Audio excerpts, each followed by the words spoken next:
ونعوذ بالله من شرور أنفسنا ومن سيئات أعمالنا من يهده الله فلا مضل له ومن يضلل فلا هادي له وأشهد أن لا إله إلا الله وحده لا شريك له وأشهد أن محمدا عبده ورسوله يا أيها الناس اتقوا ربكم الذي خلقكم من نفس واحدة وخلق منها زوجها وبث منهما رجالا كثيرا ونساء واتقوا الله الذي تساءلون به والأرحام إن الله كان عليكم رقيبا يا أيها الذين آمنوا اتقوا الله حق تقاته ولا تموتن إلا وأنتم مسلمون يا أيها الذين آمنوا اتقوا الله وقولوا قولا سديدا يصلح لكم أعمالكم ويغفر لكم ذنوبكم ومن يطع الله ورسوله فقد فاز فوزا عظيما أما بعد فإن أصدق الحديث كتاب الله وخير الهدي هدي محمد صلى الله عليه وسلم وشر الأمور محدثاتها وكل محدثة بدعة وكل بدعة ضلالة وكل ضلالة في النار أيها الناس اتقوا الله فإن التقوى ملاك الحسنات والتقوى ثمن الجنة قال الله عز وجل تلك الجنة التي نورث من عبادنا من كان تقيا সম্মানিত মুসলিয়ানে کرام আমি আমার নিজেকে আপনাদের সবাইকে আল্লাহর তাকওয়া অবলম্বন করার অনুরোধ জানাচ্ছি যেই তাকওয়া অবলম্বন করলে আমরা আল্লাহর জান্নাতে যেতে পারবো। জান্নাতে যাওয়া হচ্ছে প্রত্যেকটি মানুষের চরম এবং পরম চাওয়া। প্রত্যেকে চায় যে জান্নাতে যেতে।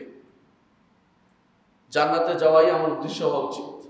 দুনিয়াতে যত কিছু করি যদি জান্নাতে যেতে না পারি আমার জীবনের কোনো মূল্য নেই। জীবন পুরোটাই ব্যর্থ হয়ে যাবে যদি জান্নাতে যেতে না পারি। আর যদি কোনো জান্নাতে যেতে পারি তাহলে জীবন সার্থক হবে। ফামান যুহজিহা আনিন নারি ওয়া উদখিলাল জান্নাতা ফাকাদ ফাজ ওয়া মাল হায়াতুদ দুনিয়া ইল্লা মাতাউল গুরুর। যাকে জাহান্নাম থেকে দূরে রাখা হয়েছে জান্নাতে প্রবেশ করা হয়েছে সে তো সফল কাম আল্লাহ বলছেন। আর দুনিয়ার জীবন ধোঁকার সামগ্রী ছাড়া কিছুই না। আপনাকে ভুলিয়ে রাখে ইন্নামাল হায়াতুদ দুনিয়া লাহবুন ওয়া লাইবুন ওয়া যিনাতুন ওয়া তাফাখুরুন লাহবুন ওয়া লাইবুন। কিছুদিন আপনি ভুলিয়ে রাখে আপনাকে। ছোট অবস্থায় বাচ্চারা ভুলে থাকে, তারপর একটু বড় হলে খেলাধুলায় মত্ত হয়ে যায়, তারপরে নিজের সৌন্দর্য বর্ধনে লিপ্ত হয়ে যায় যিনাতুন। এরপরে তাফাখুরুন, এরপরে গর্ব অহংকার করতে থাকে সন্তান আমার এত আছে, সম্পদ আমার এত আছে। এরপরে আল্লাহ তাআলা উদাহরণ দিচ্ছেন বৃষ্টির মতো। বৃষ্টি যখন নাজিল হয় গাছ বড় হয়, হতে হতে এক সময় বিশাল আকার ধারণ করে পরে আবার শুকিয়ে সেটা মরে যায়। দুনিয়ার জীবনটা এর চেয়ে বেশি কিছু না।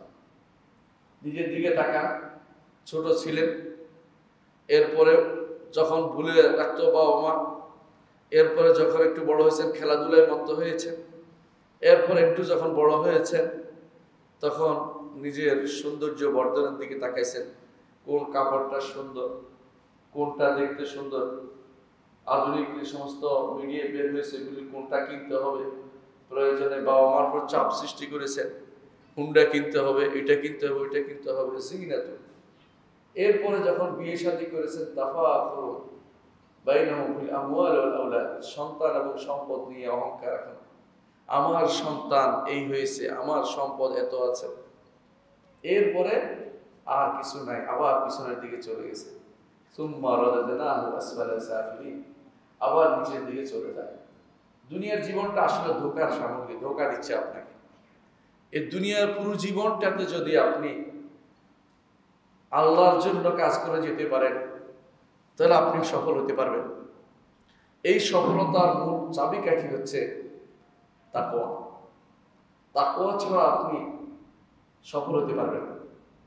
এই জন্য জান্নাতে যেতে হলে তাকওয়া লাগবে। এই তাকওয়াটা কি জিনিস? যার ঈমান নাই তার তাকওয়া নাই, যার আমলে সালেহ নাই তার তাকওয়া নাই। এজন্য তাকওয়া হচ্ছে ঈমান এবং আমলে সালেহ। তাহলে জান্নাতে যেতে হলে এক কথা লাগবে, তাকওয়া। তাকওয়া অর্থ হলো বেঁচে থাকার জিনিস। বেঁচে থাকবেন কোত্থেকে? যা আপনাকে কষ্ট দিবে, যা আপনাকে বিপদে ফেলবে, তা থেকে বাঁচার জন্য একটা অবলম্বন গ্রহণ করার নাম হচ্ছে তাকওয়া। আপনি যখন কাঁটাযুক্ত পথে চলেন তখন গুছিয়ে চলেন, কাদায় যখন চলেন গুছিয়ে চলেন। কেন? কাপড়ে ময়লা লেগে যাবে। এই যে গুছিয়ে চলা সারা দুনিয়ার জীবনে প্রত্যেকটা মুহূর্ত আপনার গুছিয়ে চলতে হয়, যে আমার পবিত্র আঁচলে যেন খারাপ কিছু লাগে না যায়, আমি যেন গুনাতে লিপ্ত না হয়ে পড়ি, আমি যেন শিরকে লিপ্ত না হয়ে পড়ি, আমি যেন অন্যায় আচরণ না করে বসি, আমি যেন বিদআত না করি।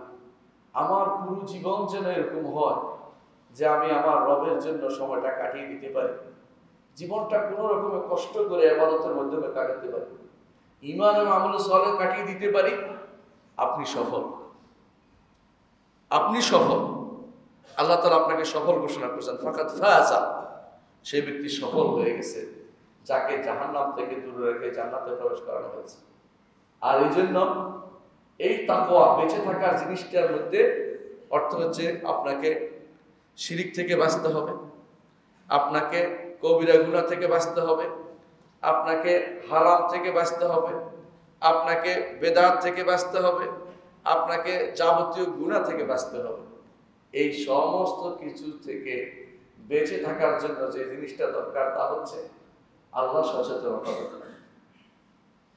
এই জন্য তাকওয়া শব্দ তো শুধু ভয় করা না, আশা করার তো তাকওয়া। আল্লাহর কাছে আশা করতে হবে, আল্লাহর কাছে আল্লাহকে ভয় যেমন করতে হবে, আল্লাহকে ভালোবাসতে হবে। আশা, ভয়, ভালোবাসা তিনটে দিয়ে আল্লাহর ইবাদত করতে হবে। ঈমানদারের তিনটি জিনিসের মধ্যে সমন্বয় সাধন করে। একটি পাখির যেমন নেভিগেশনের জন্য দুটি ডানা লাগে, একটা বডি লাগে, ঈমানদারের মূল আল্লাহর ইবাদত করতে হলে ভালোবাসা লাগে। আর দুটি ডানা লাগে, দুটি দিয়ে সে বিচরণ করতে পারে। সেটা হচ্ছে ক্ষণিক ভয় থাকবে, ক্ষণিক আশা থাকবে। ভয় থাকবে আল্লাহ যদি আমার আমল কবুল না করেন তো আমি জাহান্নামে যেতে হবে, যদি না শিরকি লিপ্ত হয়ে যায় জাহান্নামে যেতে হবে, যদি বড় কবিরা গুনাহ করে ফেলি জাহান্নামে যেতে হবে, যদি শিরিক করে ফেলি জাহান্নামে যেতে হবে, বেদাত করে ফেললে জাহান্নামে যেতে হতে পারে। এই সমস্ত কারণে এটার ভয় এসে থাকবে। আবার আশা থাকবে, আমি চেষ্টা করে যাচ্ছি, আমার রব তিনি তো বলেছেন বান্দা যদি এক হাত এগিয়ে আসে আমি তার দিকে একবার এগিয়ে আসি, একবার এগিয়ে আসি। সেই হিসাবে একজন মানুষ সব সময় চিন্তা করতে থাকবে যে আমি শুধুমাত্র আমার রবের দিকে যাচ্ছি, ইন্নী যাহিবুন ইলা রাব্বি সাইয়াহদিন, আমি আমার রবের দিকে যাচ্ছি, তিনি আমাকে পথ দেখাবেন। এই আশা তার সব সময় থাকবে।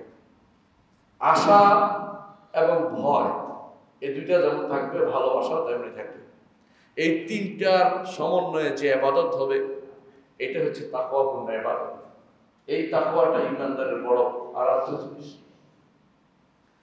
তাকওয়ার অধিকারী হতে হলে আপনাকে বেশ কিছু কাজ আমি বলতে পারি, কিন্তু সংক্ষিপ্ত দুইটি কাজ করতে হবে। প্রথমে আপনাকে ঈমান থাকতে হবে, দ্বিতীয়ত আমল সালেহ থাকতে হবে। ঈমান এবং আমল সালেহ না থাকলে আপনি তাকওয়ার অধিকারী হতে পারবেন না। এই দুটো হচ্ছে আপনার মূল সম্পদ। যত রকমের কাজই আমরা করি না কেন, যত সুন্দর পোশাকই করি, যত দরবারে আমরা খুলি, যত রকমের প্রতিষ্ঠানে আমরা করি, ঈমান না থাকলে, আমল সালেহ না থাকলে এগুলির কোনো মূল্য নেই। আপনার জীবনের প্রতিটি মুহূর্ত দেখেন, সন্তানকে আপনি কি বানাচ্ছেন, ঈমান ও আমল সালেহ পূর্ণ করতে পেরেছেন কিনা, ঈমানের দাবিতে তাকে পূর্ণ করেছেন কিনা, আমল সালেহ সে জানতে পেরেছে কিনা, আমল সালেহ সে করে কিনা। এই দুটি জিনিস আপনার জন্য তাকওয়ার একটা পথ আপনার জন্য উন্মোচন করে দিবে। তাহলে এক নম্বর হচ্ছে ঈমান, আর দুই নম্বর হচ্ছে আমল সালেহ। এই দুইটা কথাই আল্লাহ তাআলা কোরআনে কারীম বলেছেন।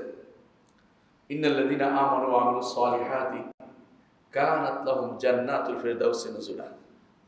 একখানে বললেন যে তাকওয়ার কারণে জান্নাতে যাবে, আর একখানে বললেন ঈমান ও আমল সালেহ করলে জান্নাত দিবে। দুইটার মধ্যে কোনো বিরোধ নেই, কারণ তাকওয়া হচ্ছে ঈমান ও আমল সালেহ না। ঈমান ও আমল সালেহ পূর্ণ হলে আপনি মুত্তাকি হবেন, আর মুত্তাকি হলে আপনার জন্য জান্নাত অবধারিত হবে। মুত্তাকি হলেই জান্নাত আপনি পাবেন। তাকওয়ার মাত্রা অনুসারে জান্নাতে যাওয়া নির্ভর করবে। যদি তাকওয়ার মাত্রা সর্বোচ্চ হয়, যদি আপনি ঈমান ঠিক রেখেছেন, ফরায়েজগুলি আমল করেছেন, নফলগুলিও করে যাচ্ছেন, আপনি তো মরছে, আপনি অনেক উপরের তবকার মানুষ, জান্নাতে যাওয়া কেউ ঠেকাবে না, আপনার কোনো বাধা হবে না, জান্নাতে যাওয়াটা আপনার জন্য একেবারে সহজ হয়ে যাবে। আর দ্বিতীয়ত, ঈমান আপনার ঠিক আছে, আপনি ফরজ আমলগুলি করেছেন, নফল করতে পারেন নাই, আপনার জান্নাতে যাওয়া বন্ধ হবে না, আপনি জান্নাতে যেতে পারবেন। ঈমান ঠিক রেখেছেন, ফরজ আমলে ত্রুটি হয়েছে, কিন্তু করেছেন, মেনেছেন, চেষ্টা করেছেন, তারপরও আপনি এক সময় না এক সময় জান্নাতে যাবেন। এটা হচ্ছে মুসলিম পর্যায়। ঈমানদারের তিনটি পর্যায়ের মধ্যে সবসময় ঘুরাফেরা করে, কখনো মুসলিম, কখনো মুমিন, কখনো মুহসিন। মুসলিম, মুমিন, মুহসিন, তিন স্তরের বাইরে কেউ যেতে পারে না ঈমানদার। এর বাইরে গেলে সে পথভ্রষ্টদের অন্তর্ভুক্ত হয়ে যায়, এর বাইরে গেলে আসহাবুশ শিমাল হয়ে যায়। আসহাবুশ শিমাল, আল্লাহ তাআলা যেটা বলেছেন, আসহাবুশ শিমাল থেকে বাঁচতে হবে, আসহাবুল ইয়ামিন হতে হবে। যদি আসহাবুল ইয়ামিন হতে হয়, সরাসরি জান্নাতে যাবেন, নাহলে অপেক্ষা করবেন, দুইটার একটা। ইন্নাল্লাযীনা আমানু ওয়া আমিলুস সালিহাতি কানাত লাহুম জান্নাতুল ফিরদাউসি নুজুলা। তাহলে ঈমান এবং আমল সালেহ হচ্ছে তাকওয়ার মানদণ্ড। ঈমান এবং আমল সালেহ হচ্ছে, আল্লাহ তাআলা বলছেন, আল্লাহ তাআলা তাদের জন্য জান্নাতুল ফিরদাউসকে দিবেন নুজুলা, মেহমানদারি হিসাবে জান্নাতুল ফিরদাউস দিবেন। দেরি করবেন না, মেহমানদারি ঈমানদারদের জন্য সেটা অপেক্ষমান থাকবে জান্নাতুল ফিরদাউস। আর জান্নাতুল ফিরদাউস হচ্ছে সবচেয়ে বড় জান্নাত এবং সবচেয়ে মধ্যম জান্নাত, সবচেয়ে উপরের জান্নাত। কারণ জান্নাতগুলো সবগুলোই একটার সাথে একটা লাগানো। জান্নাতগুলো জান্নাত মানে 8টি দরজা, 8টি অংশ, কিন্তু মূল জান্নাতের নাম হচ্ছে জান্নাতুল ফিরদাউস। তার উপরে হচ্ছে রহমানের আরশ, আর রহমান হচ্ছে আরশের উপরে, আর সেখান থেকে আরশের নিচ থেকে জান্নাতের নহরগুলি প্রবাহিত হবে, জান্নাতের নহরগুলি প্রবাহিত হবে। রব্বুল আলামিন আরশের উপর থেকে জান্নাতের দিকে তাকাবেন, জান্নাতীরা আল্লাহর দিকে তাকাবে, আল্লাহর চেহারা দেখতে পাবে। এর চেয়ে বড় নেয়ামত জান্নাতে আর কিছু হবে না। ইমাম ইবনে কাইয়িম রাহমাতুল্লাহ আলাইহি বলেন, জান্নাতে যে ব্যক্তি আল্লাহকে দেখবে, সেই ব্যক্তি জান্নাতের নেয়ামতকে ভুলে যাবে, এত আনন্দ তার হবে।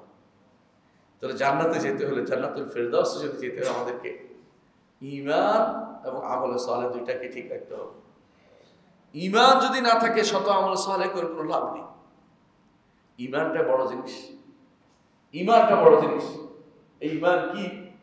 ঈমান হচ্ছে আল্লাহর উপর ঈমান, ফেরেশতাদের উপর ঈমান, আখিরাতের উপর ঈমান, কিতাবের উপর ঈমান, রাসূলদের উপর ঈমান এবং তাকদীরের উপর ঈমান। এই 6টি জিনিসের কোনো একটাতে আপনার কোনো কমতি থাকতে পারে না।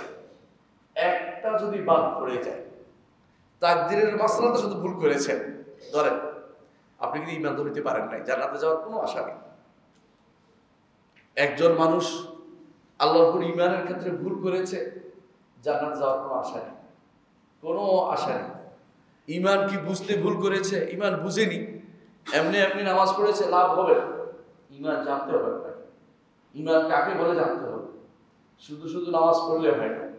মুনাফিকরাও শুধু শুধু নামাজ পড়তো, কিন্তু ঈমান অন্তরে তাদের স্থান পায়নি বলেই জান্নাতে যেতে পারবে না। মুনাফিক কোনদিন জান্নাতে যাবে না। ইন্নাল মুনাফিকিনা ফি দারকিল আসফালি মিনান নার, জাহান্নামের সর্বনিম্ন স্তরে মুনাফিকরা থাকবে। অথচ তারা কিন্তু রাসূলের সাথে প্রথম কাতারে সালাত আদায় করত। আপনার অন্তরে মুনাফিকি আছে কিনা আপনি চিন্তা করে দেখুন।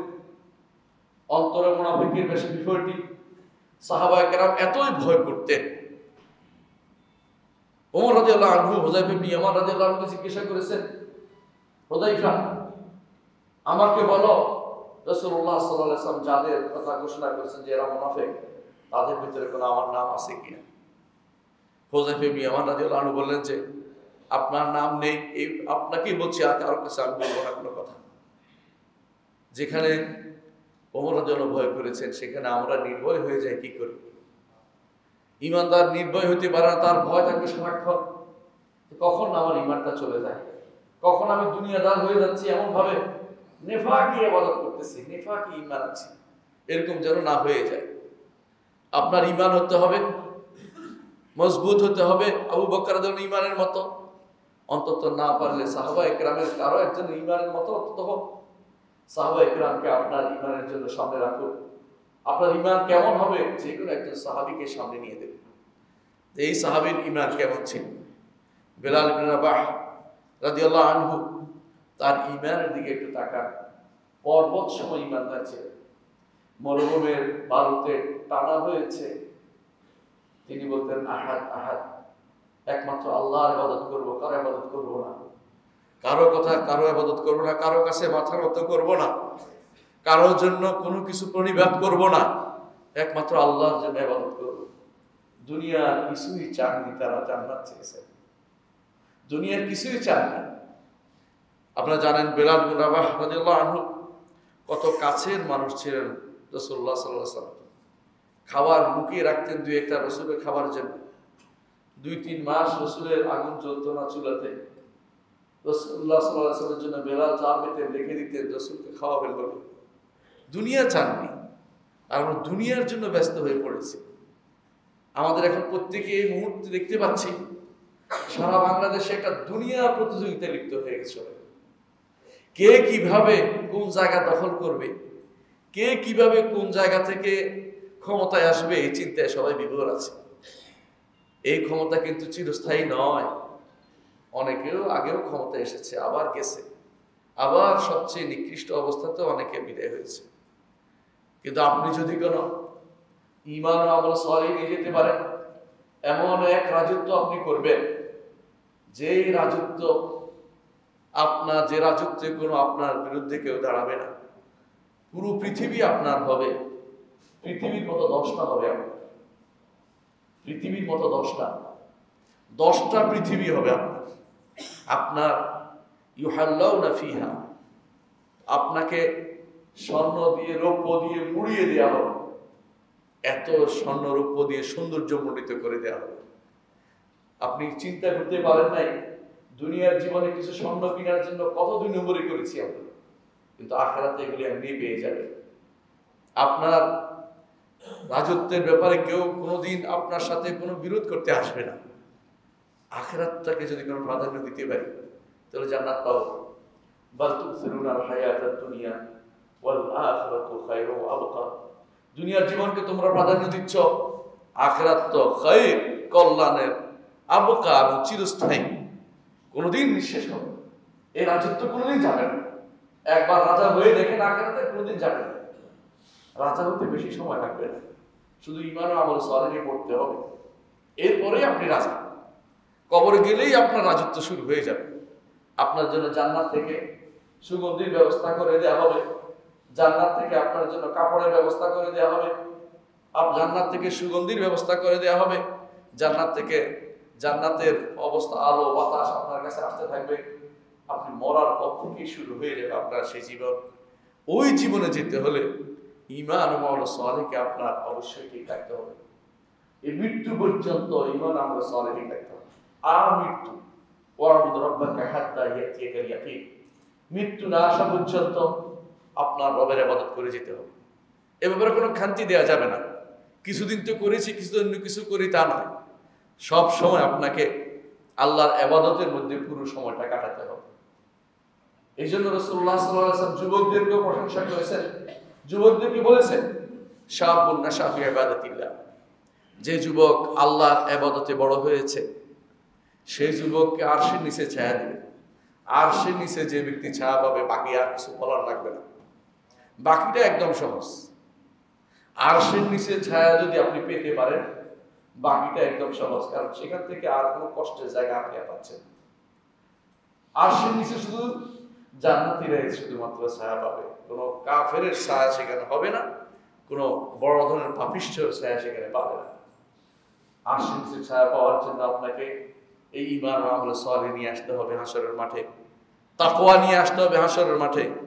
আপনি মুত্তাকি কিনা আপনি সেটা নিজেকে জিজ্ঞাসা করুন।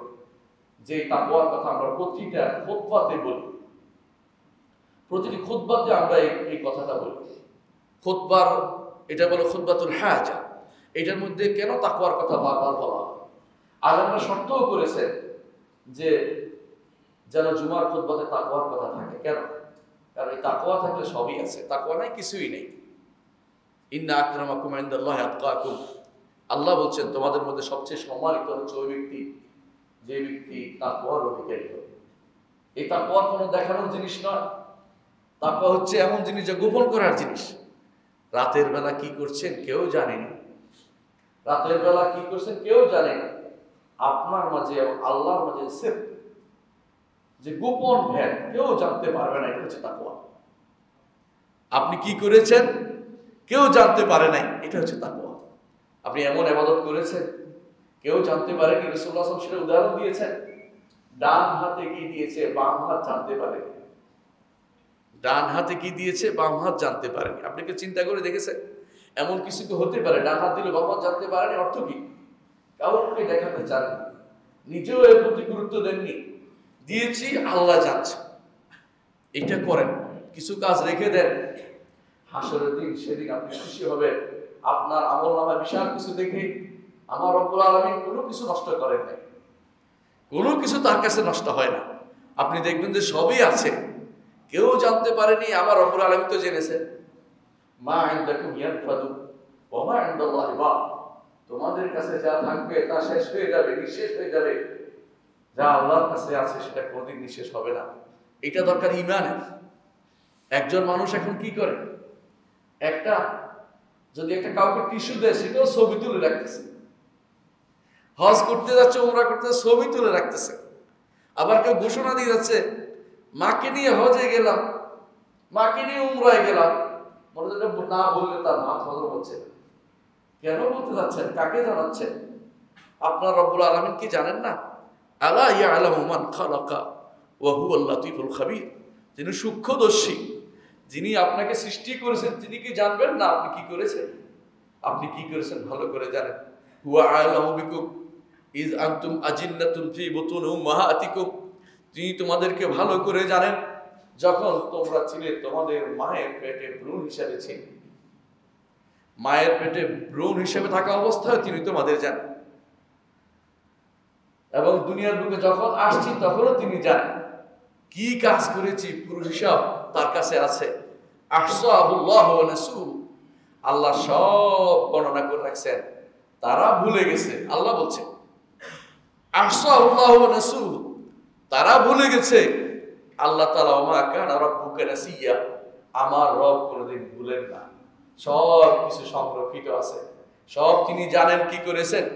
তারপরেও সাক্ষী হিসাবে করেছেন, ফেরেশতাদেরকে লিখতে বলেছেন, ফেরেশতারা লিখছে, ফেরেশতারা কোনো কিছু বাদ দিচ্ছে না। মা ইয়ালফিযু মিন কাওলিন ইল্লা লাদাইহি রাকিবুন আতীদ, যেই কথাই বের হচ্ছে সেই কথাই লিখে ফেলতেছে, কোনো কিছু বাদ যাচ্ছে না। সেদিন আপনি বলবেন মা লিহাযাল কিতাবি লা ইউগাদিরু সগীরাতান ওয়ালা কাবীরাতান ইল্লা আহসাহা, এই কিতাবের কি হলো, ছোট বড় সবই তো লিখে ফেলেছে, কোনো কিছুই তো বাদ দেয় নাই। সেদিন বলবেন যে সবই লিখে ফেলছে কেন? সেদিন ভয় পাবেন। সেদিন ঈমানদার আল্লাহর কাছে শুধু ভয়ে ভীত থাকবে। আল্লাহ তাআলা ঈমানদারকে পার করে দিবে, গুনাহ হবে না তার, গুনাহ তার হবে, কিন্তু সে যখন স্বীকৃতি দিবে, দুনিয়ার বুকেও সরল স্বীকৃতি সে দিয়েছিল। সরল স্বীকৃতি কি? সে বলেছিল যে আমি সব গুনাহ করেছি, সে বলেছিল আমি প্রকাশ্য গুনাহ করেছি, সে বলেছিল আমি অপ্রকাশ্য গুনাহ করেছি, সে বলেছিল দুনিয়ার বুকে ওয়া ইন্নাহু লা ইয়াগফিরুয যুনুবা ইল্লা আনতা, আপনি ব্যতীত কেউ ক্ষমাকারী নেই। হাসরের দিন আল্লাহ তাআলা তাকে ডেকে বলবেন, তার উপর তিনি গোপন, তার উপর তাকে গোপন করে একান্ত করে তাকে জিজ্ঞাসা করবেন এগুলি কি তুমি করেছিলে? সে বলবে হ্যাঁ করেছিলাম।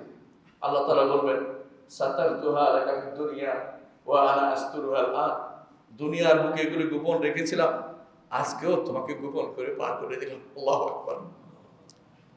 ঈমানদারের এছাড়া কোনো গতি নেই।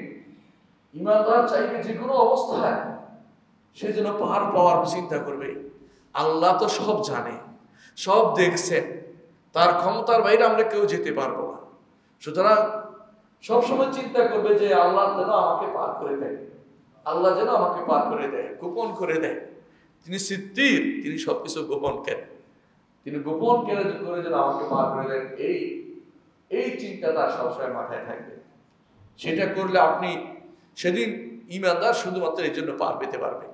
আর যে ব্যক্তি দুনিয়া তো মুনাফিকি করেছে, অতি চালাক হয়েছে, বেশি ভণ্ডামি করেছে, মানুষকে দেখিয়ে বেরিয়েছে, সেদিন সে বলবে আমি তো এগুলি গুনাহ করেছি, আমার মনে হচ্ছে না, অস্বীকার করবে।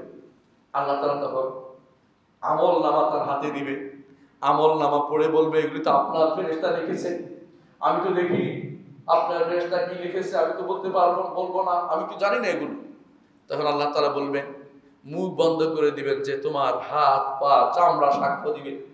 ওয়াকালু লিজুলুদিহিম লিমা শাহিদতুম আলাইনা, তারা তখন বলবে চামড়াকে কেন আমাদের বিরুদ্ধে তুমি সাক্ষ্য দিচ্ছ? ক্বালু আনতাকাল্লাহু আল্লাযী আনতাকা কুল্লা শাইইন ওয়া হুয়া খালাকাকুম আউওয়ালা মাররাতিন ওয়া ইলাইহি তুরজাউন। ওই আল্লাহ আমাদেরকে নির্দেশ দিয়েছে কথা বলতে, যে আল্লাহ সব কিছুকে কথা বলার নির্দেশনা দিয়েছেন আগে, তিনি তোমাদেরকে আগে সৃষ্টি করেছেন, তার নির্দেশ আমাকে পালন করতেই হবে, আমি তোমার সব কথা বলে দেব। অপমান আর অপমান ছাড়া কিছু থাকবে না। গাদ্দারের লিওয়া থাকবে, গাদ্দারি করেছে এই জন্য তার পিছনে লাগিয়ে দেওয়া হবে যে তার ঠান্ডা এই গাদ্দার লাগিয়ে দেওয়া। এত চালাক হওয়ার দরকার নেই দুনিয়ার মুখে। মানুষ এখন মনে করে কাউকে ঠকাতে পারলে, কাউকে কোনোভাবে যদি কোনো বিভিন্নভাবে তাকে প্রতারণার শিকার করতে পারে, মানে খুব চালাক মানুষ, বুদ্ধিমান মানুষ। কিন্তু এই বুদ্ধিটি বেশি দিন থাকবে না, বুদ্ধিটা কবর পর্যন্ত বুদ্ধিটা চলবে, কবর পর্যন্ত। আল্লাহ তাআলা যেটা বলেছেন আল্লাহকুমুত তাকাসুর হাত্তা যুরতুমুল মাকাবির, কবরে যাওয়া পর্যন্ত তোমাদেরকে ভুলিয়ে রাখবে কিভাবে মানুষকে ঠকাতে পারে, কিভাবে বেশি অর্জন করতে পারে। কিন্তু কবরে গেলে সব শেষ হয়ে যাবে, কিছুই থাকবে না, সব শেষ। প্রথম রাত্রিতে বুঝতে পারবেন আপনি কত ভালো ছিলেন। প্রথম রাত্রিতে আপনার খবর হয়ে যাবে আপনি কত ভালো কাজ করেছেন। ওসমান ইবনে আফফান রাদিয়াল্লাহু আনহু যখন কবরে যেতেন, কবরের কাছে যেতেন, খুব কান্নাকাটি করতেন। তখন তাকে জিজ্ঞাসা করা হলো, জান্নাত জাহান্নামের কথা আলোচনা হয়তো কাঁদেন না, কিন্তু কবরের ব্যাপারে তো কাঁদেন কেন? তখন তিনি বললেন যে কবর হচ্ছে এমন এক জায়গা যেখানে আমার হিসাব শুরু হয়ে যাবে। এই জান্নাত জাহান্নাম তো পরের বিষয়, সুপারিশের মাসলা পরে আসবে, এখানে তো কারো সুপারিশ করতে আসবে না। ঈমান থাকলে সুপারিশ আসবে তখন হাসরের মাঠে, কিন্তু এখানে তো সুপারিশ শুরু হবে না, এখানে শুধু আযাব শুরু হয়ে যাবে। এই জন্য কান্নাকাটি করতে আরম্ভ করে। আমরা অনেক মানুষকে কবরে দেই, কিন্তু নিজে একটু চিন্তা করি না যে কবরে কিন্তু এই কবরটা আমার জন্য তৈরি হয়ে আছে। অনেক মানুষ জানে না যে তার জন্য তৈরি হয়ে আছে। অনেকে আছে কারোর জন্য চিন্তা করতেছে, ডাক্তার কাছে দৌড়াদৌড়ি করতেছে, ওষুধ খাওয়াবে তাকে, দেখা গেল সে নিজে একসময় মরে গেছে। যার জন্য ওষুধ নিয়ে দৌড়াদৌড়ি করে সে হয়তো আরো অনেক বছর বেঁচে আছে। এরকমই সত্য আপনাদের চোখের সামনে অনেকে দেখতে পাবে। আপনার জন্য অপেক্ষা করছে, কবর অপেক্ষা করছে। এই কবর থেকে আপনার আমল নামার ভাগ হয়ে যাবে। আপনি কি নেককার ছিলেন, জান্নাতের ফল পাবেন, না বদকার ছিলেন, জাহান্নামের ফল আপনি পাবেন। কবরে আপনার সবকিছু খবর হয়ে যাবে। সেই জন্য জান্নাতে যেতে আমরা সবাই চাই, কে না চাই? সবাই চাই আমরা জান্নাতে যেতে। জান্নাত যেতে চাই, কিছু জান্নাতের আমল করতে হবে। 1 নম্বর হচ্ছে ঈমান ঠিক রাখতে হবে। দ্বিতীয় হচ্ছে আমলে সালেহ করতে হবে, নেক আমল করতে হবে, নেক আমল করতে হবে। আল্লাহ তাআলা কোরআনে কারীম বলেছেন, ঈমানের কথাও বলেছেন তিনি সূরা কাহফের শেষ আয়াত সময় আপনি দেখেছেন। এরপরে শেষ আয়াত উল্লেখ করেছেন, আবার আমলে সালেহ করতে হবে, এটাও তিনি বলেছেন। ওমান আমিলা সালিহান মিন যাকারিন আও উনসা ওয়া হুয়া মুমিনুন ফাউলাইকা ইয়াদখুলুনাল জান্নাতা ইউরযাকুনা ফিহা বিগাইরি হিসাব। আর যে ব্যক্তি আমলে সালেহ করবে, নারী হোক বা পুরুষ হোক, সে যদি ঈমান থাকে আর আমলে সালেহ করে, ঈমান কিন্তু থাকতে হবে, ঈমান একটা আমলে সালেহ, এর অতিরিক্ত আমলে সালেহ যদি কারো থাকে, ফাউলাইকা ইয়াদখুলুনাল জান্নাহ, জান্নাতে সে প্রবেশ করবে, ইউরযাকুনা ফিহা বিগাইরি হিসাব, তাতে সে বিনা হিসাবে রিজিক সে প্রাপ্ত হবে।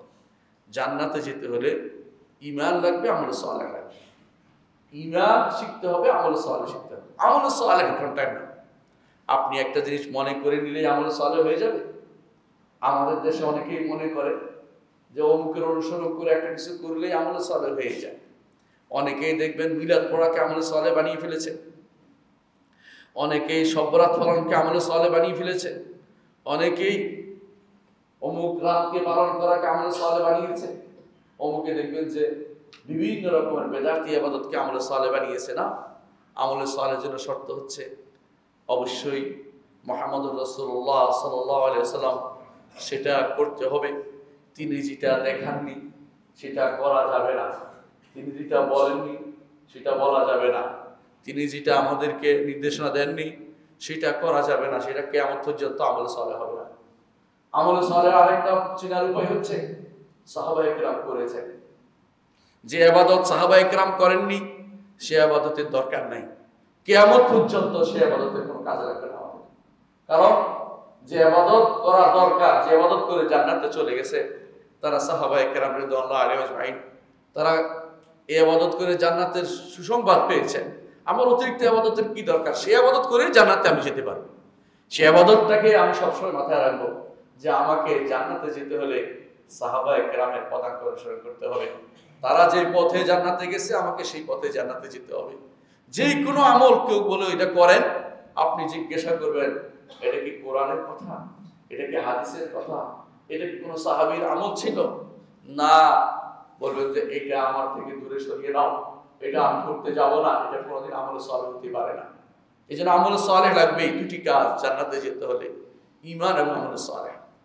ঈমান এবং আমলে সালেহ যদি হয়, এই দুটি কাজের কয়েকটি নমুনা আমি পেশ করব। এক নম্বর নমুনা আমলে সালেহ, সেটা কি? ফরজ কাজগুলি আদায় করতে হবে। আমলে সালেহের মধ্যে প্রথম, আমাদের দেশে অনেকে নফল গুরুত্ব যত বেশি দেয়, ফরজের গুরুত্ব এত দেয় না।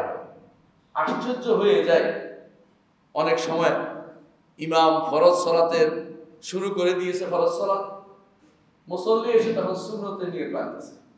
কি জন্য? আপনি কি জানেন সারা জীবনের সুন্নত একত্র করলেও ফরজ সালাতের প্রথম তাকবীরের মতো হবে না?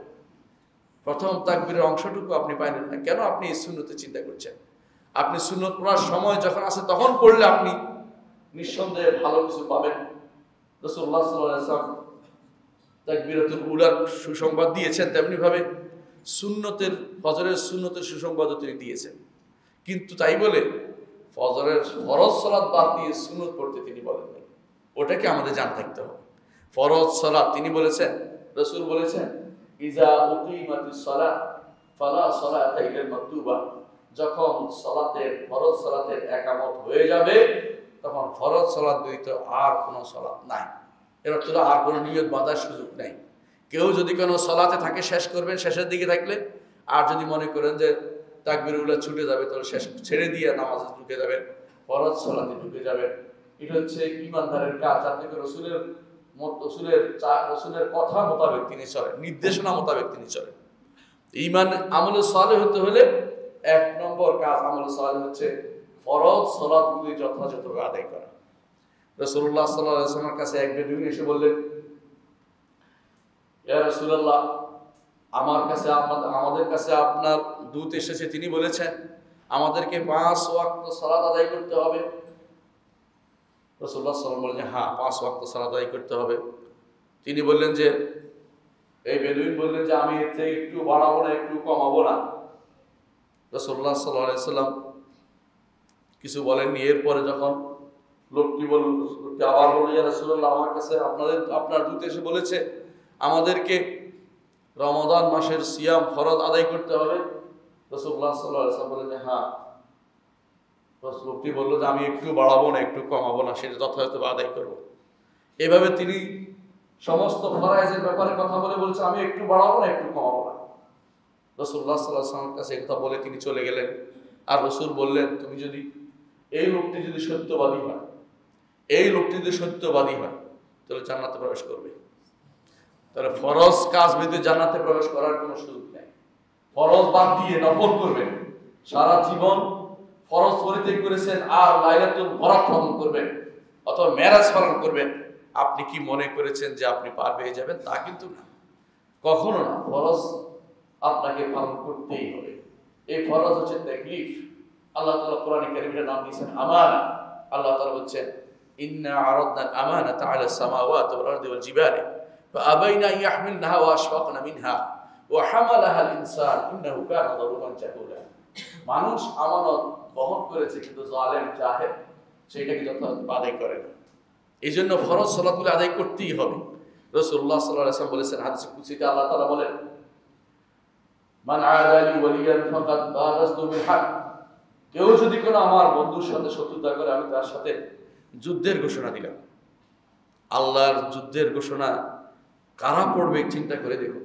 তিনি বলেছেন, বন্ধুকে প্রথম পরিচয় হচ্ছে আমার বান্দার উপর যা ফরজ করেছি তা ব্যতীত কোনো ব্যক্তি অন্য কিছু দিয়ে আমার নৈকট্য অর্জন করতে পারবে না। তাহলে আল্লাহর নৈকট্য পেতে হলে, আল্লাহর তাকওয়ার অধিকারী হতে হলে, আল্লাহর মুত্তাকি হতে হলে, নেককার বান্দা হতে হলে প্রথম কাজ আমলে সালেহ হচ্ছে ফরজগুলি আদায় করা। এই ফরজগুলি আপনি বুঝেন ভালো করে। ফরজ কয়টা কিভাবে বুঝেন? আলহামদুলিল্লাহ, তাই বলে 130 ফরজ বানাবেন না বসে বসে। যেটা বলেছি ফরজ বুঝেন আপনি। আরকানুস সালাহ, আরকানুল ইসলাম, আরকান ইসলামগুলি ফরজ।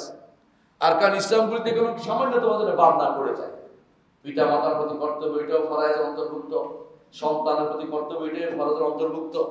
এবং সন্তানদেরকে ঈমান হারা হয়ে যে সমস্ত প্রতিষ্ঠানে পড়ানো হয় সেগুলিতে পড়াইলে আপনি ফরজের কাজে ত্রুটি করেছেন বলে বিবেচিত হবে। আপনার ঈমানকে ঠিক রাখার জন্য সন্তানকেও দ্বীনের উপর রাখতে হবে। ফরজ কাজের মধ্যে সামান্য ত্রুটি করা যাবে না। রাসূলুল্লাহ সাল্লাল্লাহু আলাইহি ওয়াসাল্লাম যেগুলি ফরজ করে দিয়েছেন, কোরআন এবং সুন্নাহ যেগুলি ফরজ করা হয়েছে সেগুলিতে সবার আগে পালন করতে হবে, তারপরে নফল কাজগুলি করতে হবে। ফরজ কাজগুলির পরে নফল কাজ। তাহলে প্রথম আমলে সালেহ হচ্ছে ফরজ কাজ। কেউ যদি কোনো তাহাজ্জুদ গুজার হয় কিন্তু ঈমানের ত্রুটি আছে, সেই ব্যক্তি জান্নাতে যাবে না।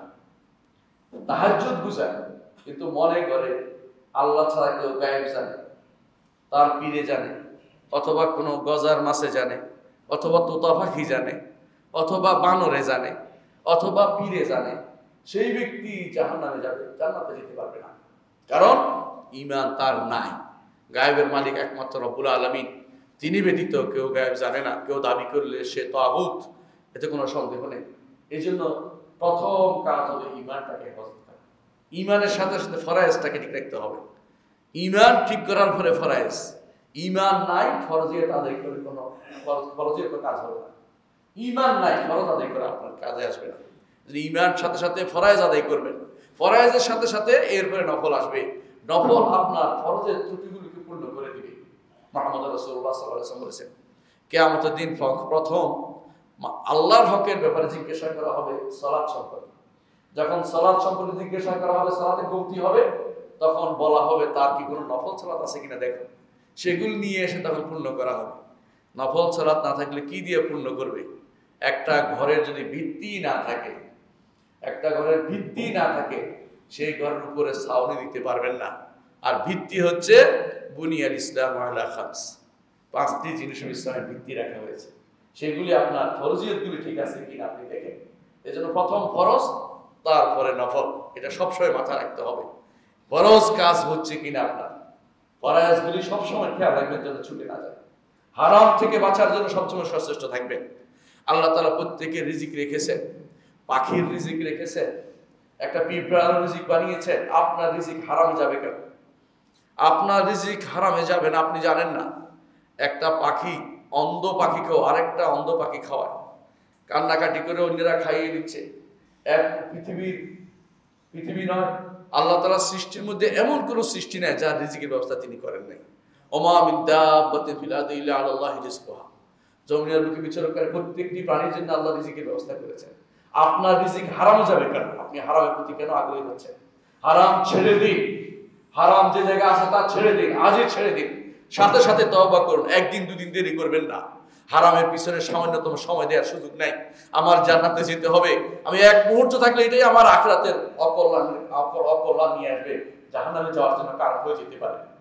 এই জন্য যে সমস্ত কাজ আজ অনেকেই করে থাকে, যে সমস্ত তথাকথিত এনজিও, তথাকথিত হারাম ব্যাংকিং ব্যবস্থা, তথাকথিত হারাম লেনদেন, যতগুলি আপনার জড়িত আছে আপনি জানেন ভালো করে।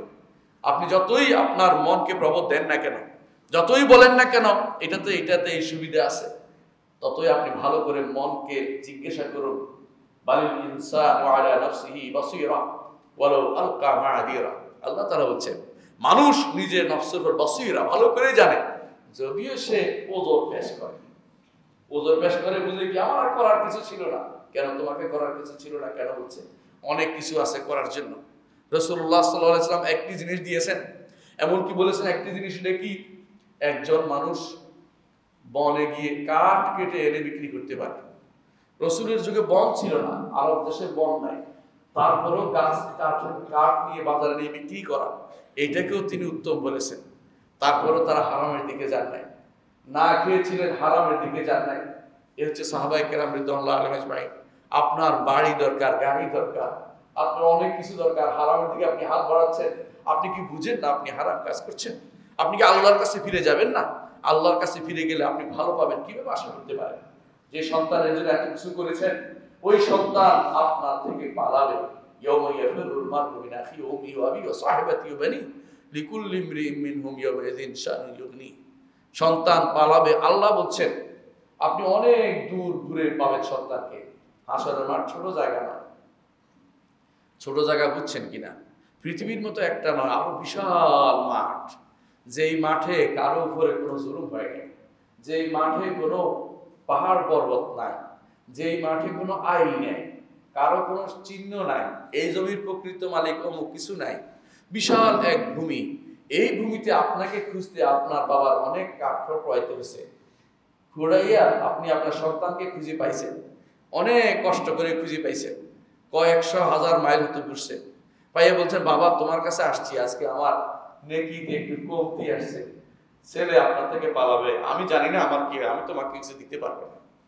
তো সেদিন সবাই পালাবে। কার জন্য হারাম রোজগার করছেন? কার জন্য বাড়ি করছেন? ওই বাড়ি আপনার গায়ের উপর উঠতে পারে। হারাম জায়গায় করে থাকেন, হারামের অন্য জায়গা দখল করে বাড়ি করে থাকেন। মুহাম্মদুর রাসূলুল্লাহ সাল্লাল্লাহু আলাইহি ওয়াসাল্লাম বলেছেন আপনার কাঁধের উপর সেটা তুলে দেওয়া হবে, সাত জমিন সহ। আপনি সেটা হাসরের মাঠে উঠে আসতে পারবেন না, কিভাবে সেটা নেবেন আপনি এখনই চিন্তা করে দেখুন। এই জন্য আপনাকে অবশ্যই চিন্তা করতে হবে, যদি আমি জান্নাতে যেতে হই ফারায়েজ আদায় করব এবং হালাল খাবো, হারাম পরিত্যাগ করব। হারাম পরিত্যাগ করা গুরুত্বপূর্ণ দায়িত্ব, জান্নাতে যাওয়ার জন্য সেটা খুবই গুরুত্বপূর্ণ জিনিস, এটাকে খেয়াল রাখতে হবে। দ্বিতীয়, জান্নাতে যাওয়ার জন্য আল্লাহ তাআলাকে স্মরণ করতে হবে বেশি বেশি করে। ওয়াজকুরুল্লাহ কাসীরান লাআল্লাকুম তুফলিহুন। সফল কাম হতে হলে আল্লাহর জিকির থাকতে হবে। জিকির অর্থ এই নয় যে কেবল আল্লাহ আল্লাহ আল্লাহ বলবেন, কারণ এটা জিকির নয়, এটা আমার নবী শিক্ষা দেন। আমার নবী শিক্ষা দিয়েছেন সুবহানাল্লাহ, আলহামদুলিল্লাহ, লা ইলাহা ইল্লাল্লাহ, আল্লাহু আকবার, লা হাওলা ওয়ালা কুওয়াতা ইল্লা বিল্লাহ। এগুলি আমার নবী শিক্ষা দিয়েছেন। এগুলি বাকিয়াতুস সালিহাত, এগুলি বাকিয়াতুস সালিহাত, এমন সব নেক কর্ম যেগুলি বাকি থাকবে, এগুলি বাকি থাকবে, অবশিষ্ট থাকবে, এগুলি আমার নবী শিক্ষা দিয়েছেন। এগুলি বেশি বেশি বলবেন। আর কি বলবেন? ইস্তিগফার করবেন বেশি বেশি করে, লা হাওলা ওয়ালা কুওয়াতা ইল্লা বিল্লাহ বলবেন এবং দরুদ পড়বেন। এই 7টি জিনিসের কথা বেশি বেশি আসছে। যত যত ইবাদতের জিকিরের কথা আসছে দেখবেন ঘুরে ফিরে 7টি আছে। তাসবিহ আছে, তাকবীর আছে, তাহমিদ আছে এবং সেখানে তাকবীর আছে, তাহলিল আছে, এগুলি আছে। এই 4টি জিনিস আছে, সাথে এগুলিও আছে। এই 7টি জিনিস সারা জীবন আপনার পথে আপনার সাথে রাখুন। এই 7টি জিনিস রাখতে পারলে জিকির আপনি করেছেন। ওয়াজকুরুল্লাহ কাসীরান লাআল্লাকুম তুফলিহুন। আল্লাহকে স্মরণের একটা মাধ্যম হচ্ছে আল্লাহর নামগুলি দিয়ে আল্লাহকে স্মরণ করা। আর আমাদের দেশে নামগুলি কিন্তু ভুলেই যায়। আল্লাহর নামগুলো মুখস্থ করতে হবে, অর্থ জানতে হবে, সেগুলি দিয়ে আল্লাহকে ডাকতে হবে। দলিল আল্লাহ রাসূল সাল্লাল্লাহু আলাইহি ওয়াসাল্লাম বলেছেন ইন্না লিল্লাহি 99 ইসমা, আল্লাহর 99টি নাম রয়েছে, মান আহসাহা দাখালাল জান্নাহ। 99টি নাম দিয়ে আল্লাহকে ইহসা করলে জান্নাতে প্রবেশ করবে। ইহসা শব্দের অর্থ কি? আমাদের সমাজে অনেকে গণে বসে বসে, এই গণা অর্থ নয়, মুখস্থ করা শুধু অর্থ নয়, মুখস্থ করবেন সাথে সাথে এগুলো অর্থ অনুধাবন করবেন, এগুলি দিয়ে আল্লাহকে ডাকবেন, এগুলি ওসিলা দিয়ে আল্লাহর কাছে চাইবেন। আল্লাহর নামের ওসিলা দিয়ে আল্লাহর কাছে চাওয়াটা আমার নবী শিক্ষা দিয়েছেন। তিনি বলেছেন, কোন ব্যক্তি যদি বিপদে পড়ে সেই জন্য বলে আল্লাহুম্মা ইন্নী আবদুকা ওয়া ইবনু আবদিকা ওয়া ইবনু আমাতিকা নাসিয়াতি বিয়াদিকা মাদিন ফিহা হুকমুকা আদলুন ফিহা কাদাউকা আসআলুকা বিকুল্লি ইসমিন হুয়া লাকা। আপনার প্রতিটি নামের ওসিলা চাচ্ছি। সাম্মাইতা বিনাফসাকা আও আনজালতাহু ফি কিতাবিকা আও আল্লামতাহু আহাদান মিন খালকিকা আও ইস্তাযারতা বিহি ফি ইলমিল গায়বি ইনদাকা আন তাজআলাল কুরআনা রাবি'a কলবি জালা হুজনি নূরা সাদরি যাহাবা হাম্মি ওয়া গাম্মি। রাসূলুল্লাহ সাল্লাল্লাহু আলাইহি ওয়াসাল্লাম বলেছেন, এই ব্যক্তি দোয়া করলে আল্লাহ তার বিপদ আপদ দূর করে দিবেন। এটা যে বলেছে যে কি জন্য বলেছে, এর মধ্যে আল্লাহর নামের ওসিলা দেয়া হচ্ছে সবটা। আল্লাহর নামের ইহসা করার অর্থ হচ্ছে আল্লাহর নামকে জানা, মুখস্থ করা, এগুলো দিয়ে ডাকা, এগুলো ওসিলা দিয়ে ডাকা, এগুলো অনুধাবন করা, সবগুলো হচ্ছে ইহসা। বলেন দলিল দেন, আমরা তো গণা বুঝি, গণা বোঝা যাবে না। কোরআন কারীম আল্লাহ তাআলা বলেছেন, যখন সাহাবায়ে কেরাম সারা রাত ধরে তাহাজ্জুদ পড়তেন, আল্লাহ তাআলা যখন আয়াত নাযিল করে তাখফীফ করে দিলেন, হালকা করে দিলেন, আল্লাহ তাআলা বললেন আলিমা আল্লাহ তুহসু ফাতাবা আলাইকুম। আল্লাহ জেনে নিয়েছেন যে তোমরা যথাযথভাবে এগুলো হক আদায় করতে পারবে না, এই জন্য আল্লাহ তোমাদের তওবা কবুল করেছেন, তোমাদের কমিয়ে দিয়েছেন। ইহসা অর্থ হচ্ছে হক আদায় করে যে কোনো জিনিসের কাজ করা। ইহসা যথাযথভাবে এগুলো নিয়ে কাজে লাগানো হচ্ছে ইহসা। এই জন্য আল্লাহর নামগুলোকে ইহসা করলে আপনি জান্নাতে প্রবেশ করবেন। রাসূলুল্লাহ সাল্লাল্লাহু আলাইহি ওয়াসাল্লাম বলেছেন, নামগুলি জানতে হবে, পড়তে হবে, নামের ভিতরে যে গুণগুলো আছে এগুলো অনুধাবন করতে হবে। দুর্ভাগ্যবশত অনেক আলেম আপনি পাবেন বাংলাদেশেই যারা আল্লাহর তাআলার গুণগুলোকে অস্বীকার করে, আল্লাহর নামের অর্থ করতে তাদের কুণ্ঠা বোধ করে। আল্লাহর নামের অর্থ করলেই গুণ আসে, আর গুণের মধ্যে তারা মাত্র 60টা গুণ মানে, আর গুণ মানে না। এরা কিভাবে আল্লাহকে চিনবে?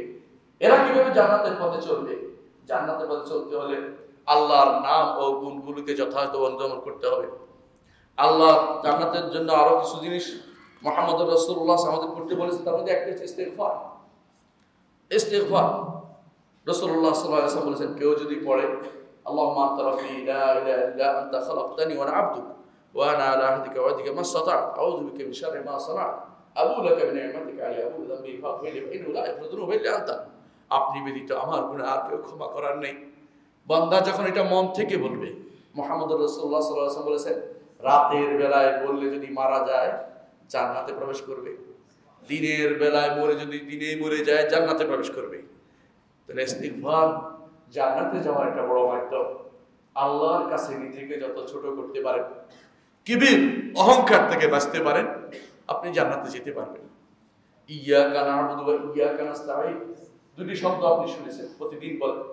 ইমাম ইবনে কাইয়িম রাহমাতুল্লাহ আলাইহি বলেন, আমার উস্তাদ ইবনে তাইমিয়া বলেছেন যে ইয়াকা না'বুদু এই কথার অর্থ হচ্ছে কাউকে দেখানোর জন্য করছি না ইবাদত, কাউকে দেখানোর জন্য ইবাদত করছি না, আপনার ইবাদত করতেছি। রিয়া থেকে মুক্তি থাকার জন্য ইয়াকা না'বুদু ওয়া ইয়াকা নাস্তাঈন, আপনার কাছে সাহায্য চাই। এর অর্থ হচ্ছে অহংকার মুক্ত জীবন যাপন করতে চাই। আমি অহংকারী হব না, আপনার কাছে সাহায্য চাই। কারো কাছে সাহায্য চাইলে আর অহংকারী হয় না, বুঝেন না কথাটা? আল্লাহর কাছে সাহায্য চাই অর্থ হচ্ছে আমি অহংকারী না, আমি আপনার কাছে হাত পাচ্ছি। আমি ফকির, আমার 14 গোষ্ঠীর ফকির, আপনার কাছে শুধু হাত পাতি আমি জীবন যাপন করে যাব। অহংকার মুক্ত থাকতে হবে আপনাকে, রিয়া মুক্ত, অহংকার মুক্ত জীবন যাপন করবেন। ইস্তিগফারের মধ্যে দুইটা জিনিসই আছে।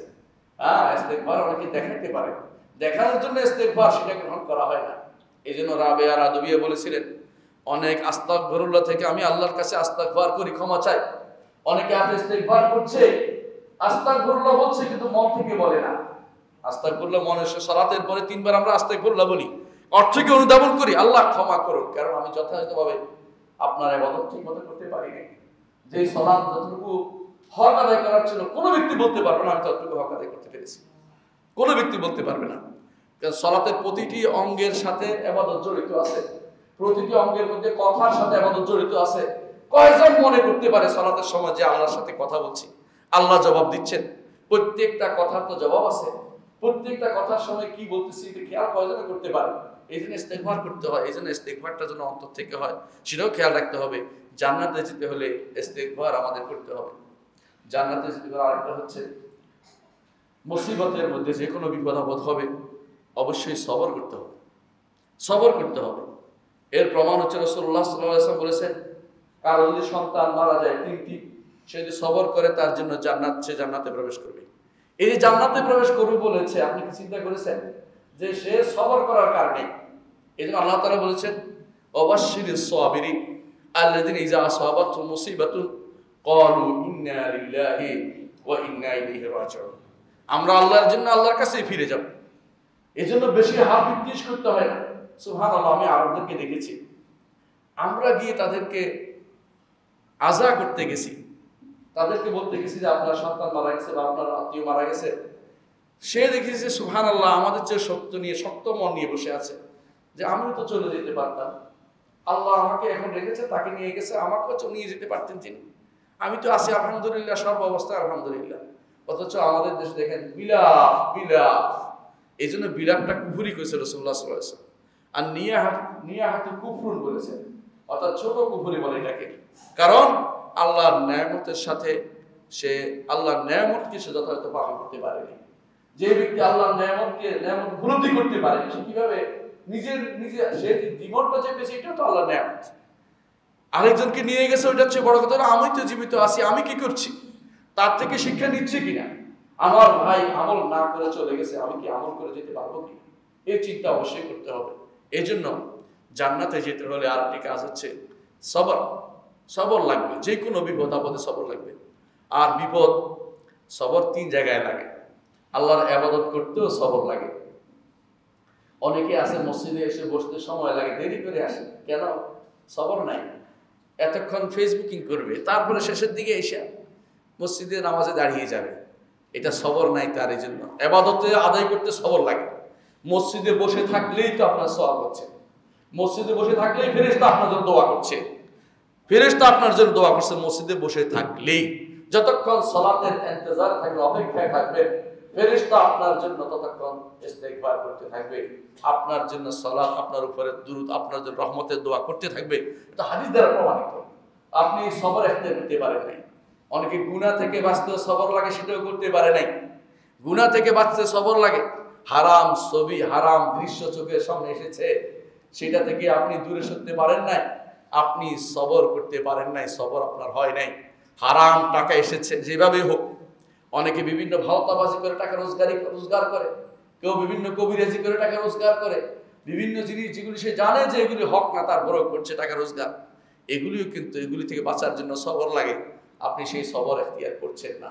আপনি কি মনে করেন না যে আপনি বাড়াবাড়ি করলেই পার পেয়ে যাবেন? তা কিন্তু না, আপনার কিন্তু প্রত্যেকটি জিনিস হিসাব দিতে হবে।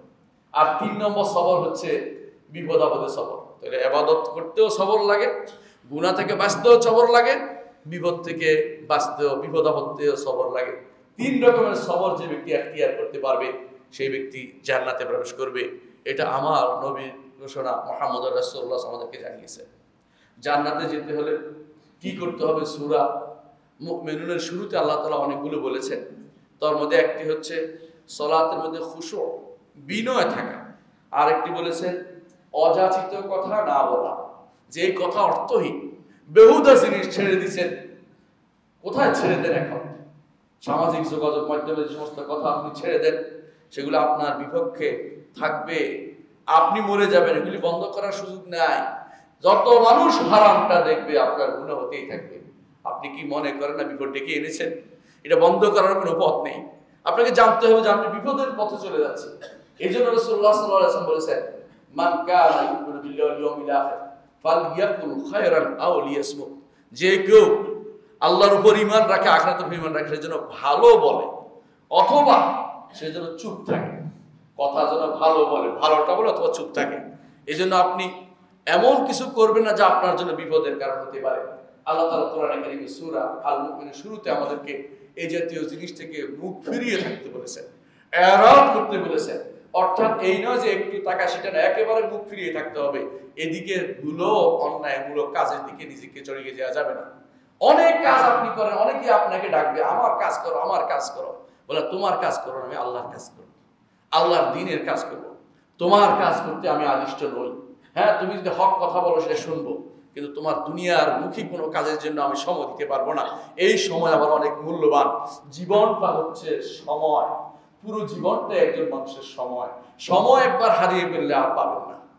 আমি এখন আফসোস করি যে কেন যৌবন বয়সে ভালো কাজ আরো অনেকগুলো করলাম না। অনেকগুলো বই লেখার সময় এখন আর পারি না, বসতে গেলে চোখে ব্যথা করে। কিন্তু সেই সময় যদি কোনো আরো বেশি করে লিখে ফেলতে পারতাম, এখন আমার মনটা অনেক শান্ত থাকতো, কিন্তু পারি না। আসলে আমাদের সেই আল্লাহ তাআলার পক্ষ থেকে তৌফিক না হলে কিছুই তো হয় না। আল্লাহর কাছে তৌফিক চাইতে হবে যে আল্লাহ যেন আমাদেরকে ভালো কাজে সময়টা ব্যয় করার তৌফিক দেন। এই জন্য ইমানদারের সবসময় কাজ থাকতে হবে, ইমান চিন্তা থাকতে হবে যে আমি ভালো কাজে ব্যয় করবো, খারাপ কাজ থেকে দূরে থাকবো। আমার কোনো সময় আমি নষ্ট হতে দিব না। নষ্ট হতে দিলেই আপনি ক্ষতি ছাড়া কিছুই নেই, আপনার বিপক্ষে যাবে। প্রতিটি মানুষ সকালবেলা উপনীত হয়। আমার নবী বলেছেন এক নিজেকে বিক্রি করে, ইম্মা মুতাকুহু ওয়া ইম্মা মুবিকুহু, নিজেকে ধ্বংস করে অথবা নিজেকে স্বাধীন করে। ধ্বংস করবেন না স্বাধীন করবেন সেটা আপনি চিন্তা করবেন। ধ্বংস করার অর্থ হচ্ছে দুনিয়ার যে সমস্ত জিনিস আল্লাহ তাআলা দিয়ে দিয়েছেন চাকচিক্যময়, এর পিছনে চলছেন, সেগুলি দাস হয়ে গেছেন, নাকি আপনি নিজেকে স্বাধীন করে নিয়েছেন? না, এগুলি আমাকে আটকাতে পারবে না। আমি আমার রবের দিকে যেতে পারবো। আমি এগুলি কোনো কিছু আমাকে আটকাতে পারবে না। দুনিয়ার কোনো শান শওকতের পিছনে আমি চলবো না, আল্লাহর দিকে আমি যাব। যারা এইটা বুঝতে পেরেছে তারাই সফল কাম হবে, তারাই আল্লাযীনা হুম আনিল লাগবি মুরিদুন, বেহুদা কাজ থেকে নিজেকে মুখ ফিরিয়ে নিতে পেরেছে। আর যারা যাকাত করবে, কোরআনে কারীমে আল্লাহ যাকাত করার কথা বলেছেন। যাকাত দেয়া আর যাকাত করার মধ্যে একটু পার্থক্য আছে। যাকাত তো সম্পদ দান করা, এটা মন খুলে দিতে হবে। এটা যেমন অন্তরকে পবিত্র রাখতে হবে, পরিচ্ছন্ন রাখতে হবে। কাউকে কিছু খোটা দিয়ে দেয়া মানে হচ্ছে আমলটা নষ্ট করে দেয়া। দান করার অর্থ এই নয় যে আপনি দিচ্ছেন এরপরে সুযোগ মতো চেয়ে বসবেন, এর বিপরীতে তুমি কি করেছ সেটা নয়। ইন্নামা নুতঈমুকুম লিওয়াজহিল্লাহ লা নুরিদু মিনকুম জাযাআন ওয়ালা শুকুরা, আমরা তো আল্লাহর জন্য তো বাকি খাওয়াচ্ছি, জাযাও চাই না, শুকরও চাই না। তোমার কাছে শুকরিয়া চাই না। তুমি শুকরিয়া করে আমাকে ছোট করেও না, আমি শুকরিয়ার দিকে তাকিয়ে থাকবো না। তুমি শুকরিয়া করলে আমার রবের শুকরিয়া করো, তিনি আমাকে তৌফিক দিয়েছেন, তোমাকে দেওয়ার জন্য তিনি তৌফিক দিয়েছেন। এই জন্য ইবনে আব্বাস রাদিয়াল্লাহু আনহু একটা হাদিস বর্ণিত, তিনি বলেছেন যে আমি কোনোদিন তিনজনের শুকরিয়া আদায় করে আমি শেষ করতে পারবো না। উল্টা তিনি বলছেন, সেটা কি? একজন ব্যক্তি রাতের বেলা আমার কথা চিন্তা করেছে যে ওনার কাছে গেলে আমার প্রয়োজনটা পূরণ হবে, সকালে এসে আমার কাছে আসছে, আমার কাছ থেকে সে টাকাটা নিয়েছে, এটা তার শুকরিয়া আদায় করে আমি পারবো না। কারণ সে আমাকে একটা সুযোগ দিয়েছে ইবাদত করার, আমাকে একটা সুযোগ দিয়েছে, আমি আল্লাহর নৈকট্য লাভ করার সুযোগ করে দিয়েছে। এটা আমি কোথায় পাবো? তিনজনের একজন তিনি এটা বলেছেন। এর অর্থ হচ্ছে একজন ঈমানদার আল্লাহ তাআলার সুযোগ যা দিয়েছে এটাকে কাজে লাগাবে এবং মনে করবে এটা আমার জন্য জীবনের সবচেয়ে বড় প্রাপ্তি, আল্লাহ আমাকে এই কাজটা করার তৌফিক দিয়েছেন। এজন্য নিজের উপর অহংকারী হবে না। এটা মনে করলে সে মনে করবে আল্লাহর তৌফিকে তো আমি চলি, তিনি তৌফিক দিয়েছেন বলে করতে পেরেছি, না করতে পারতাম না। তিনি করতে পেরেছেন তাহলে করতে পারতাম না। ওমা তৌফিকি ইল্লা বিল্লাহ আলাইহি তাওয়াক্কালতু ইলাইহি উনীব, আল্লাহ তৌফিক দিয়েছেন বলে আমি করতে পারছি, করতে পারতাম না।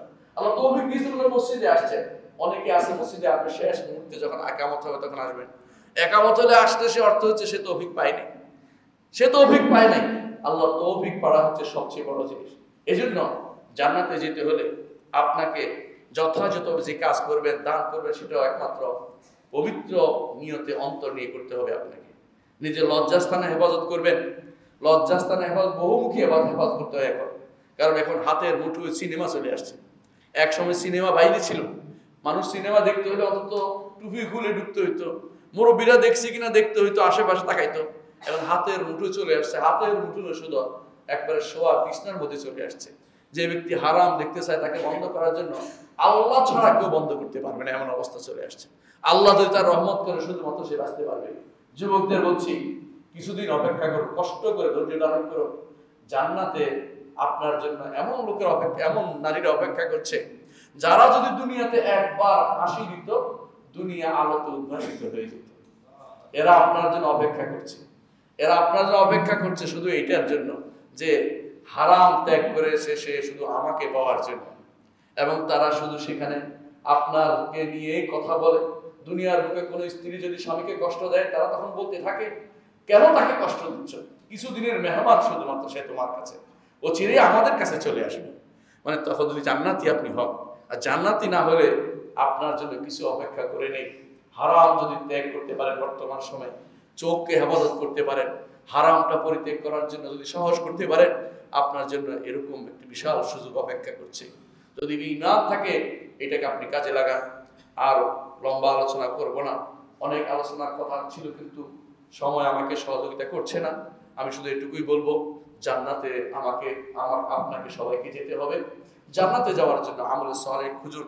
কোরআন এবং সুন্নাহ যেখানে আমলে সালেহ বলা হয়েছে, সেগুলো আমাদেরকে করতে হবে। এর বাইরে নিজের মন মতো আমল সালেহ বানানোর কোনো প্রয়োজন নেই। অনেক আমল সালেহ আছে ভাই, বিশ্বাস করে এগুলো আমল শেষ করতে পারবেন না। কেন আমল সালেহ বানাচ্ছেন? নিজের কথা হইতে আমল বানাচ্ছেন, বানিয়ে আমল করবেন না। আল্লাহ ও তার রাসূলের নির্দেশিত যে আমল, সেটাই শুধুমাত্র আমরা করি। আকুলু কাওলি হাযা ওয়া আস্তাগফিরুল্লাহ লি ওয়া লাকুম ওয়া লিসাইরিল মুসলিমিন ফাস্তাগফিরু ইন্নাহু হুয়াল গাফুরুর রাহিম। ইন্নাল হামদালিল্লাহ নাহমাদুহু ওয়া নাস্তাঈনুহু ওয়া নাস্তাগফিরুহু ওয়া নাউযু বিল্লাহি মিন শুরুরি আনফুসিনা ওয়া মিন সাইয়্যাতি আমালিনা। মান ইয়াহদিহিল্লাহু ফালা মুদিল্লা লাহু ওয়া মান ইউদ্লিল ফালা হাদিয়া লাহু। وأشهد أن لا إله إلا الله وحده لا شريك له وأشهد أن محمدا عبده ورسوله। সম্মানিত মুসলিয়ানি কেরাম, আমি আপনাদেরকে বলছিলাম জান্নাতে কিভাবে যেতে হয়। এই যে মসজিদে আপনি আসছেন, এটাও কিন্তু রাসূলুল্লাহ সাল্লাল্লাহু আলাইহি ওয়াসাল্লাম বলেছেন যে যতবার একজন মানুষ মসজিদে আসে আর মসজিদ থেকে যায়, তার জন্য আল্লাহ তাআলা জান্নাতে নেয়ামতের ব্যবস্থা করে রাখেন। বিশাল সুযোগ, কতবার আপনাদের জান্নাতের ব্যবস্থা আপনারা করছেন আপনার, কিন্তু আপনি আবার নষ্ট করে দিতে পারেন সেটাকে। আমার কাছে খবর এসেছে, অনেকেই খুতবা শোনার সময় কথা বলেন। আপনি কি জানেন যে কথা বললে খুতবা শোনার সওয়াবও যায়, সেদিন জুমার সওয়াবও নষ্ট হয়ে যায়। সেদিন আপনি বড় ধরনের অপরাধ করলেন। এজন্য কেউ যদি বলে চুপ করো, সেটাও তার সব নষ্ট করে দেয়। হাত দিয়ে ইঙ্গিত করে শুধু বন্ধ করতে হবে, আমি শুধুমাত্র কথা বলতে পারবো না, কথা বলা নিষেধ। এখানে কথা বলা যায় না, এটা মনে রাখতে হবে। এই জন্য বাচ্চাদেরকেও সে জানাবেন যে কথা বলা যায় না। বাচ্চারাও কথা বলবেন, আপনারাও কথা বলবেন না। কথা বললে সব নষ্ট হয়ে যায়। কথা বললে জুমাতে আসার, কষ্ট করে আসার সব আর থাকে না। এই জন্য কথা বলবেন না জুমার সময়। অন্য সময় আসে মসজিদে, অন্য কোনো উদ্দেশ্যে আসলে আপনি সবটা পাবেন না। আপনি মসজিদে সলাতের জন্য আপনাকে আসতে হবে। এই জন্য মসজিদে সলাতের জন্য আসবেন, মসজিদে থাকবেন। পানিতে যেমন মাছ থাকে সেরকম থাকবেন। বেশি বাড়াবাড়ি করবেন না, হই হল্লোড় করবেন না, নিজেকে দেখানোর মানসিকতা বন্ধ করবেন। আমি মসজিদে এসেছি, নিজের একটা জাহির করা, নিজে পণ্ডিতি করা সব বাদ দিবেন, এগুলিতে কাজে আসবে না। আর মসজিদে আসছেন, আপনি হবেন আল্লাহর বান্দা, আল্লাহর দাস। সবাই আল্লাহর দাস। এখানে বড় দাস হচ্ছে ইমাম সাহেব, তার আপনারাও তার অনুসারী দাসের পিছনে নামাজ পড়তেছেন। আমরা সবাই আল্লাহর দাস। এই কথা মনে রেখে মসজিদে যদি আসেন, আপনার সমস্যা কমতি হবে, জান্নাতে যাওয়ার পথটা অবশ্যই সুগম হবে। প্রিয় ভাইয়েরা, যেটা বলছিলাম, আমরা জানি যে এই মসজিদগুলো আল্লাহ তাআলার পক্ষ থেকে আমাদের জন্য বড় নেয়ামত। এই মসজিদগুলো যথাযথ আবাদ করবেন আপনারা ইনশাআল্লাহ। এই মসজিদগুলো যথাযথ আবাদ করবেন, মসজিদকে নিয়মিত আসবেন, সালাত আদায় করবেন, দূর দূরান্ত থেকে আসবেন। আপনি জানেন রাসূলুল্লাহ সাল্লাল্লাহু আলাইহি ওয়াসাল্লামের সাহাবী, তিনি বনি আমর ইবনে সালামাতে ছিলেন, অনেক দূরে। সেটা মসজিদে, আপনারা যারা মদিনায় গেছেন তারা জানেন, তাদের জায়গা ছিল এখন যেখানে বলে কিবলাতাইন মসজিদ বলে, ওই জায়গা ছিল। সেখান থেকে তিনি মসজিদ নববীর কাছে সালাত আদায় করতে আসতেন। সাহাবায়ে কেরাম বললেন যে তুমি মসজিদের কাছে চলে আসো। তিনি বললেন যে না, আমি আসা যাওয়ার মধ্যে সওয়াবের আশা করি, আসা যাওয়া প্রতিটি পদক্ষেপে আমার জন্য সওয়াব লেখা হবে। রাসূলুল্লাহ সাল্লাল্লাহু আলাইহি ওয়াসাল্লাম সেটাকে বললেন, হ্যাঁ ঠিক বলেছে, সে অনুমোদন করলেন। তাহলে বোঝা গেল যে আপনি মসজিদগুলোতে অবশ্যই আসবেন, নিয়মিত আসবেন। যত বেশি আসবেন আপনি তত বেশি শয়তানের ধোঁকা থেকে বাঁচতে পারবেন। সুতরাং জান্নাতে যাওয়ার জন্য এটাও একটা জরুরি জিনিস, শয়তান যেন আপনাকে ধোঁকা দিতে না পারে। আল্লাহ আমাদেরকে বুঝার তৌফিক দান করুন। আল্লাহুম্মা সাল্লি আলা সাইয়্যিদিল বাশারিয়্যা মুহাম্মাদ ইবনে আব্দুল্লাহ কামা আমারা আযza ওয়া জাল্লা ফি কিতাবিহি ওয়া যান্না বি মালাইকাতিল মুসাববিহাতিল কুদসি ওয়া যাল্লা বিকুম আইয়ুহাল মুমিনুন ফাকালা তাআলা মুখবিরা ওয়া আমিরা ইন্না আল্লাহা ওয়া মালাইকাতাহু ইউসাল্লুনা আলান নবী ইয়া আইয়ুহাল্লাযিনা আমানু সাল্লু আলাইহি ওয়া সাল্লিমু তাসলিমা ওয়া ক্বালা an-নবী সাল্লাল্লাহু আলাইহি ওয়াসাল্লাম মান সাল্লা আলাইহি মারতান সাল্লাল্লাহু আলাইহি বিআশরা আল্লাহুম্মা সাল্লি আলা মুহাম্মাদ ওয়া আলা আলি মুহাম্মাদ كما صليت على إبراهيم وعلى آل إبراهيم إنك حميد مجيد اللهم بارك على محمد وعلى آل محمد كما باركت على إبراهيم وعلى آل إبراهيم إنك حميد مجيد اللهم ارض عن الخلفاء الراشدين أبي بكر وعمر وعثمان وعلي وعن سائر الصحابة والتابعين رضوان الله عليهم أجمعين اللهم اغفر لنا ولإخواننا الذين سبقونا بالإيمان ولا تجعل في قلوبنا غلا للذين آمنوا ربنا إنك رؤوف رحيم اللهم اغفر لنا أجمعين আল্লাহ আমাদের সবাইকে আপনি ক্ষমা করে দিন আল্লাহ আমাদের সবাইকে আপনি জান্নাতের অধিবাসী করুন আল্লাহ সবাইকে জান্নাতে বিনা হিসেবে দিন আল্লাহ আমাদেরকে আরশের নিচে ছায়া দিন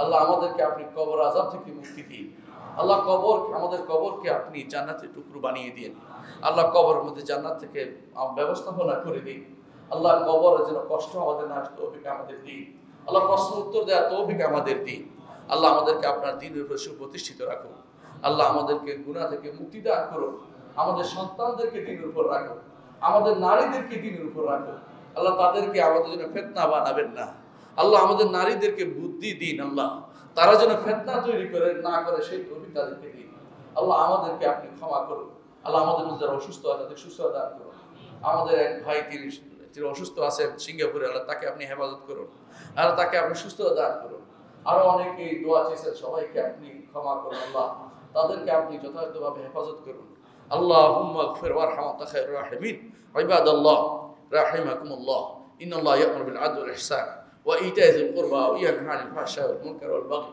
ইয়া'iদুকুম লা'আল্লাকুম তাযাক্কারুন ওয়া লাযিকরুল্লাহি আকবার আল্লাহু ইয়া'লামু মা তাসনা'উন